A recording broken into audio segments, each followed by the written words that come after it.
good, y'all? Coming to you today from the dirt roads of western Iowa, the western border of Iowa, the cornfields and gravel roads of rural Iowa, en route to go, of all things, backpacking. Probably not something you'd expect, but actually en route to the Loess Hills State Forest, which is a series of hills that runs pretty much the entire western portion of Iowa, of the Iowa border, the westernmost Iowa border. The Loess Hills themselves run that entire distance from through Iowa up to South Dakota. They go all the way down into Missouri. But we're going to be in the west central part, and specifically the Loess Hills State Forest. There are 4 different units of the Loess Hills State Forest, and today I'm going to be taking you along on what I hope will be a series of tour of all 4. But today the focus is going to be Little Sioux unit.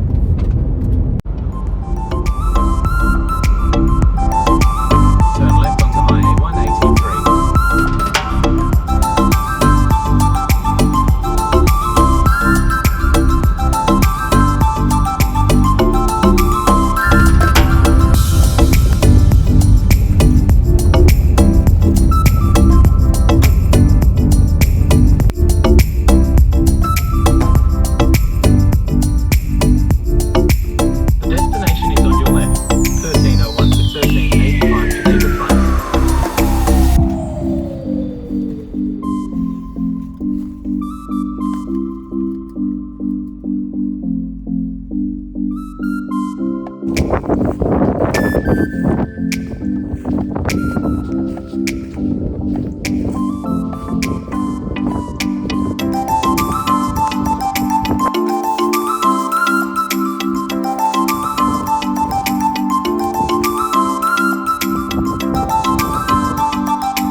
Are about an hour into our venture, maybe 45 minutes.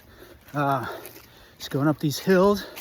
I know it's hard to believe that you could get a sweat climbing the hills of Iowa, but let me tell you for sure that is the case for me right now.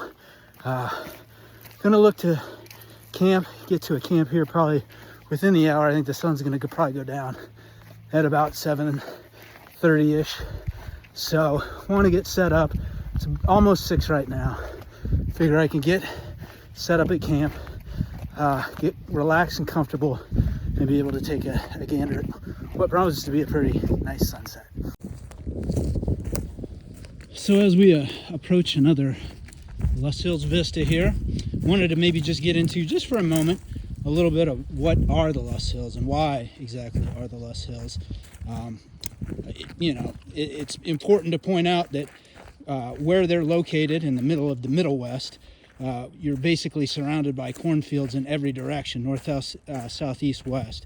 Again, we're on the westernmost part of Iowa, and so to the west of the Loess Hills, maybe a couple miles, lies Nebraska. Obviously, east of it continues Iowa for the duration of Iowa. And it's cornfields for as far as the eye can see in any direction.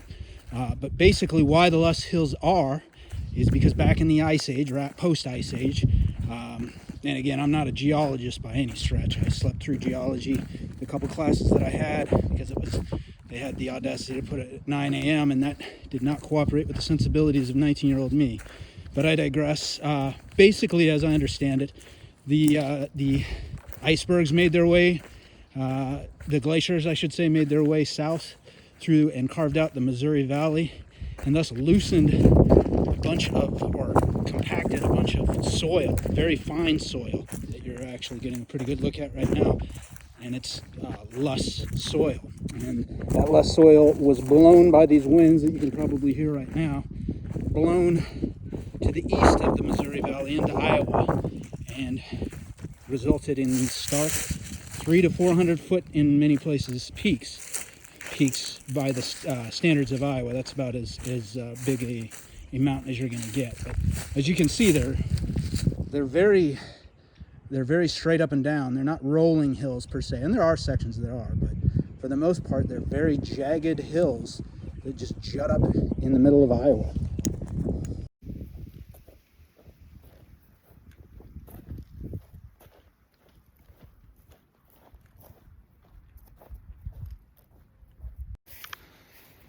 So as we continue to make our way to camp, hopefully at some point pretty soon, still seeking cell service. I forgot that kind of the east portion of this particular area, the park doesn't have as much cell service. I'm working my way further west in hopes that I can gain some cell service so I can watch some NBA hoops tonight and get settled in hopefully before sunset. I'm gonna have to kind of hustle to make that happen, but just wanted to kind of get into what the goal of this particular trip was. The Little Sioux unit that we're at Loess Hills is probably most famous for Brent's Trail, which is probably the most famous and famous. It's the best known and probably the most challenging hiking trail in the Loess Hills. It spans 11 miles from the southern terminus to the northern terminus, meandering up and down, I want to say like 8 or 9 hills. You go up and down the 300 to 400 foot hills.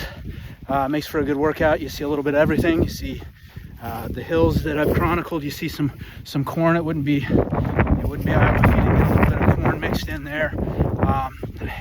And you spend a lot of time within the forest itself, so you get a little bit of all the worlds. But what I'm trying to do today is not actually going to Brent's Trail. I'm going to do more of a loop trail. The goal is to work my way in, as I stated before, camp a couple miles in, get up tomorrow. I can probably do 4 hours or so of hiking, work my way back to the car. That would be a 22-mile venture if I did the out and back of Brent's Trail. But we get to see some lesser seen elements of the park. Hopefully scope out some campsites that I can either put on the radar for future trips or utilize here pretty soon.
And so our quest for cell service, which was priority one, initially was in vain, as it turned out. Went a lot further than I anticipated walked past campsites that I had previously in hopes of where I had cell service, and this time I didn't. So we gave up the fight on cell service and moved our priority instead to wind protection, as it's supposed to be windy tonight. So I have found a place in a nice valley as we hear the cries of a coyote who's not too happy of my presence. Probably smelled me from miles away, and they're really fired up. But in any event, wind protection is going to be critical tonight. So I found myself in the middle of a nice ravine here, which should give me some protection from the wind, which will be very nice tonight. I'll enjoy tonight with, I'll get my hammock strung up and enjoy the night with my coyote friends.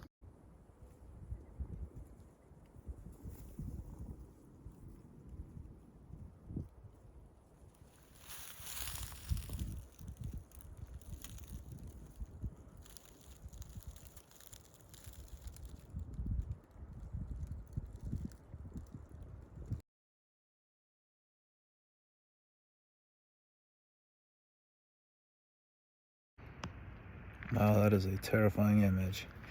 Anyway, coming to you from the confines of my hammock that I finally was able to get strung up. Was able to get that up, as well as the tarp. Was able to get some instant potatoes and hot dogs in my stomach. I am fed, I'm hydrated, I'm tired. I'm gonna go to bed. We'll wake in the morning. I'll show you around the campsite, and we will get to hiking, get to see some of the finer points of Little Sioux Unit. All right, well, top of the morning to you. Just waking up now. It's about 7:15 or so. Got a good night's sleep. There was quite a bit of wind last night, so really I'm glad that the lack of cell service had me think better and actually move down into the valley here, which I think really did help protect me from the wind a little bit, which kept it a little bit warmer. But the hammock slept incredibly well, a warm quilt. So at this point in time, what we're gonna do, I'm gonna go ahead and get some oatmeal and enjoy some breakfast from the hammock, and then have you take a look at the campsite that I ended up sleeping at last night, and we'll get out and get hiking.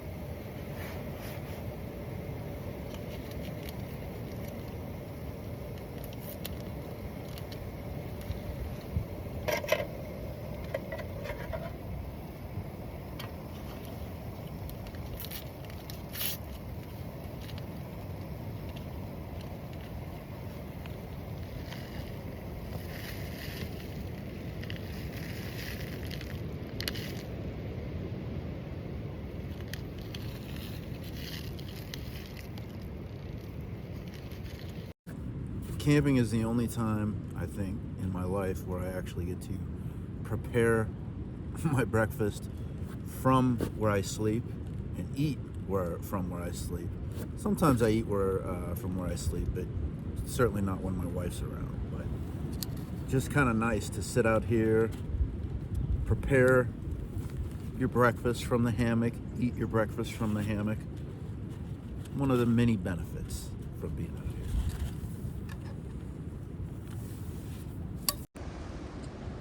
All right, before we get packed up and get out of here, I figured I'd just take a quick little moment to show you around camp.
couple miles in here this morning, and as I indicated earlier in the video, really not doing trails as much as just kind of wandering about in the forest. This time of year, one of the benefits, it's early April, as everything's not grown in yet. It'd be way too overgrown to do this if I were to wait even a month and a half from now. By mid-May, everything's overgrown, but at this point in time, you're able to really kind of dig into kind of the back, the lesser traveled parts of the forest, and this here that I'm going to show you is a good example of that.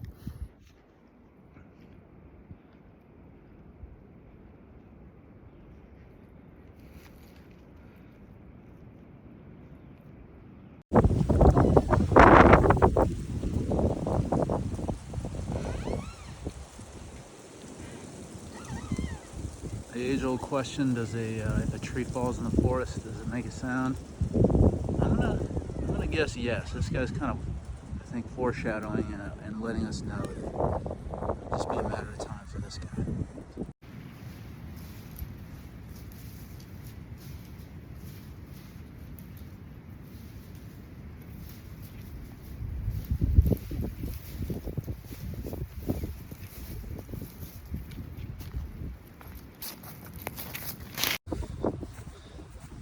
All right, we're making our way back to the car. It's been a great trip thus far, but I wanted to just show everybody.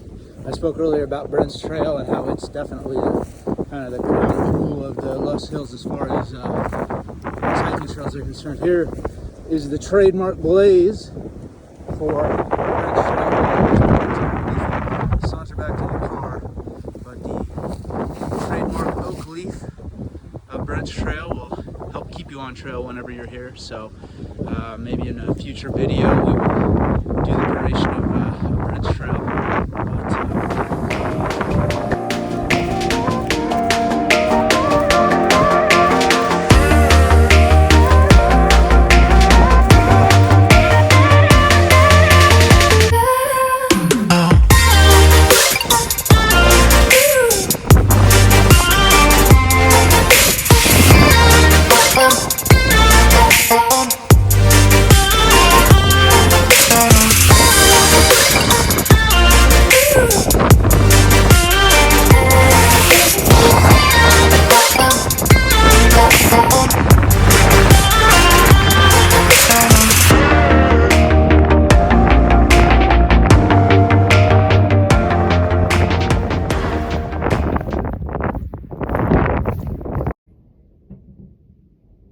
All right, well, I have successfully ventured back to the car without rolling an ankle or breaking a bone, so that's certainly good news.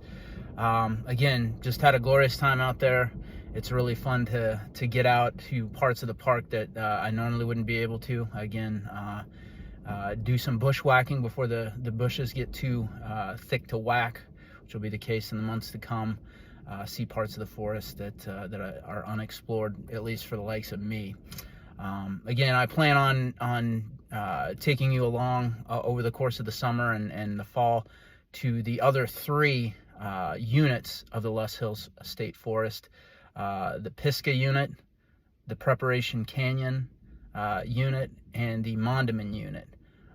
But again, thanks so much for coming along and sharing my voyage to Little Sioux unit. I had a fantastic time and glad you could come along with.